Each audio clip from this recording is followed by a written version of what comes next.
Welcome to the Orton Gillingham Podcast, a Brainspring production.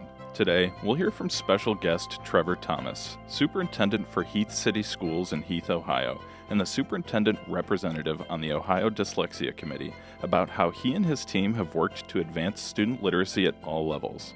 Then, we'll introduce our Student of the Month for December 2023. Keep listening. Hello. Hello. Welcome back, everyone. Welcome back, Katie. Everyone. The two of us at the table. How's it going? Good. So I was going to ask what's new.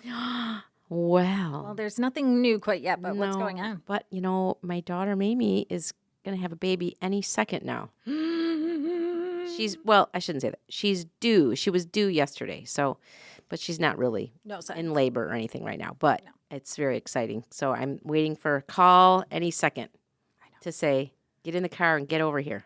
So exciting. That's super exciting. And my other little babies, my twin babies from Denmark, are coming in a week and a couple days. So exciting. So I'm going to have all kinds of babies pretty soon. I know. You'll have to invite me over because I will. My baby fix. Oh. I got one last week and it was glorious. Oh, yes. I laid on the couch with a baby on my chest. Oh. Just snuggled her. I know. I'm so excited for these babies to get here. All three of them. So that's all that's new with me. What about you? Absolutely nothing. Oh, well, that's good sometimes. Yeah, let's talk about the podcast. Let's talk about this podcast. I'm just kidding. So actually today we're going to continue our series of voices from the IDA. So just as a reminder to our listeners that Esther and I and a bunch of us attended the IDA conference back in October. And we had the opportunity to sit down and chat with a lot of interesting people.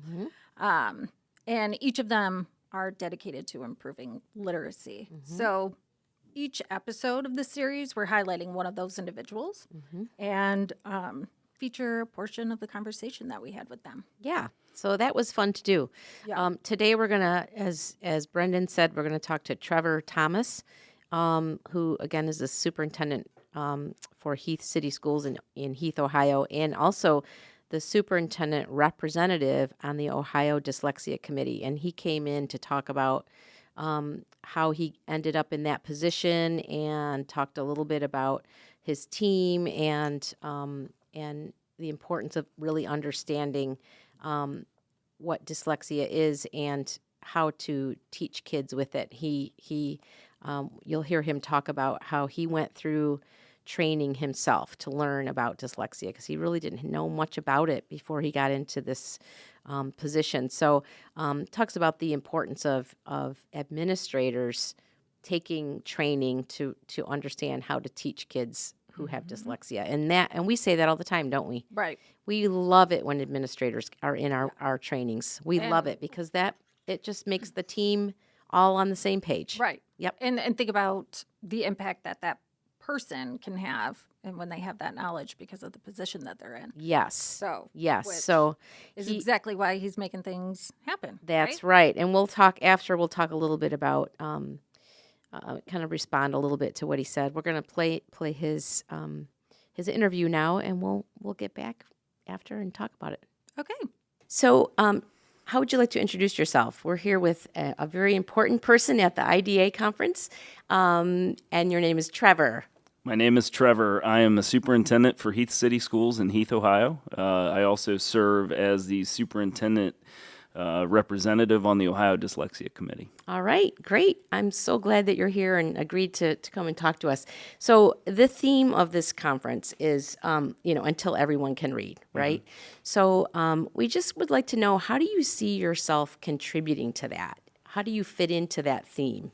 It's kind of interesting because I don't know that I set out in my educational journey ever thinking I would have direct involvement in the reading area, but I'm blessed to work with some amazing literacy leaders in my district. And so I've been in my position this is my 11th year. Okay. And when I was hired in this position, I hired an assistant superintendent, unbeknownst to me, who was dyslexic. So she has had a passion for this work forever. And she kind of came into our district and said, we need to start changing some things with reading. At the time, I had no idea what she was talking about, but I wanted to trust others with our instruction because it was not a specialty of mine. Okay. So through that process, she started making some significant changes, and that's kind of how it got started. As time went on, I became a little bit more involved, and then we started working with a literacy specialist out of a nearby district named Blythewood, and she had specific knowledge and was also running a dyslexia center in Columbus. So just starting to build knowledge through that, and I sat through one of her trainings, and that is where my aha moment came. Oh, it's amazing you said that because I said, what was your aha moment? That was my next question. Yeah, so my assistant superintendent told me I had to attend a training, which I was like, why? Forced into it. Right, so it was an administrator training on structured literacy. That All really right. high level, from what I remember. But we were there all day, and I remember about partway through the day, they gave me a research article, and I like research articles, so I read it. And my aha moment was a piece in the article that said it does not make sense to teach students how to read by pointing to a picture and helping them guess words Yes. through association of pictures, because that doesn't help them learn to read the word. Yes. And then it talked about how to help them decode the word and explicit instruction, and I was like, this makes perfect sense. Yeah. And so from there, I understood what we were doing. I'm very good at trusting people and delegating, But at this point in time, they wanted me to be a little bit more involved, so I felt like I was a little tricked. Yeah. Blythe would tell you that she'd never had a superintendent in her training before, which I had no idea. I just thought that was something that I needed to do. Yeah. So from there, I understood it a little bit, Great. but I still didn't have the level of involvement that I have now. That kind of came later. So then did you then start to educate yourself more on what dyslexia is and I'm sure you have a great impact on curriculum as well, I would imagine, with this knowledge. Well, I did a little, and then we got to a point where they asked me if I would be willing to be nominated to be on the Dyslexia Committee for the state of Ohio. Now, I work through my Superintendent's Association on legislative policy. I'm just on a policy committee, so I get regular briefings, and I learned early on about the dyslexia legislation. I was skeptical of it because, again, from a administrative standpoint, we want to be able to do everything that we're required to do well, and oftentimes legislation comes at us fast and unfunded. So I was skeptical from that standpoint, but at the same time, I had Kelly and Blythe in my district telling me, here's the good of that legislation and here's what can come of it. Excellent. So the legislation happens, and part of the legislation specifically forms the Ohio Dyslexia Committee, and they told me they were going to nominate me to be the superintendent representative, and I said... You're like, how is this happening to me? Well, yeah, and I said, just so you know, my association typically nominates people for that, and I will not be one of those, so... you can, but I don't know how this will work. And, through a several-month process, I was selected for that position. And so from there is when I really got pretty involved. So why do you think you were selected? I mean, what made you stand out amongst all the other people who were nominated? I mean...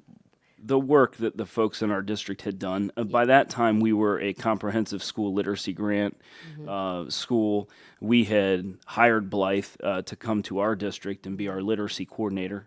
So then we had Kelly Holbrook, our assistant superintendent, Blythe Wood, our literacy coordinator, and we were several years into. We'd already transitioned to structured literacy in K3 through some supplemental curriculum. Not everything happened all at once, but we did make some some Tier 1 changes without foundational curriculum changes. Through the grant, we began to work through replacing the foundational curriculum. And the whole time we were training teachers. We had numerous teachers trained, 30 hours in OG. So All right. that was super positive. We had momentum going. And Excellent. through that, I think it was compelling to the state superintendent at the time to nominate me because of the place our district was in. I love that you're acknowledging your team, because it is absolutely a team. Absolutely. Yeah, I mean, I think that it sounds like you have a great group there that all has the same goal in mind, which is awesome. Yeah, I mean, they're super supportive of me. So I still don't have specific knowledge like a reading specialist would have or a trained trainer. I understand policy. And so through the time on the Dyslexia Committee, I've been able to meet and work with the 11 folks on there.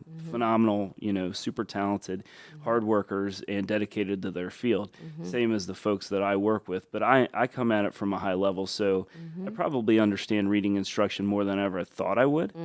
But it's not my work. Right. I get to I feel guilty all the time because I get the accolades. Right. But you're it's the folks. you're acknowledging, which is Absolutely. yeah, for sure. So did you always want to be in education? Like when you went to college, was that your goal to be in education? Yeah, I started I was a health education, physical education major, and I came out teaching health education, exercise physiology. Okay. Always wanted to be a teacher, always wanted to be an administrator. So Yeah, I was you knew. dedicated to that. All right. So how big is your school district? We have about 1,720 students. Okay. All right. K through 12 or K-12, yeah, and that's also that size lends itself for me to be this involved. Yes, exactly. So have you been able to train all of your elementary teachers, middle school teachers? Yeah, I would say we're completely trained K-5. Great. And then we have several middle school teachers trained, all intervention specialists trained.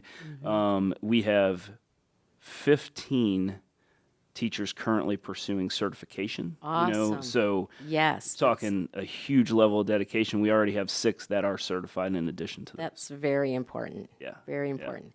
Well, great. I'm so glad. Is there anything that you would like to say that can inspire others to pursue this or to learn more about learning differences?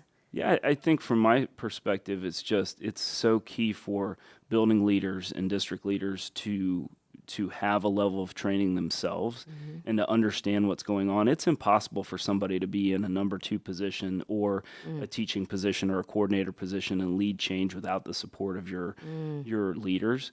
So I think that is key. I also think states should look to Ohio for the speed of which Ohio has not only passed dyslexia legislation and moved in that area, but then also kind of lined up with Tier 1 change as well. Yeah, I love that. I love that you're pulling in that Tier 1. I mean, that's where if you can catch them there, That was kind of an unexpected blessing, especially Yeah. since the state put funding with that. Yeah.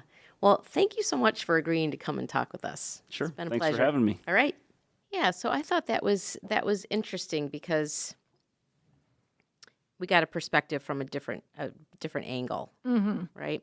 And he did do a lot of acknowledging of his team, which I thought was really important. Yeah, and I think the biggest takeaway from this one is the importance of administration Yeah, being, trained. involved. Yes, so I involved. mean, he didn't even really realize any of this, and then he was reading the research. Once he was locked into that, then it's a trickle down. Exactly. And then he was talking about using it in Tier 1. Yes. And that's what we've always said is being Yes. proactive. Exactly. Instead of reactive.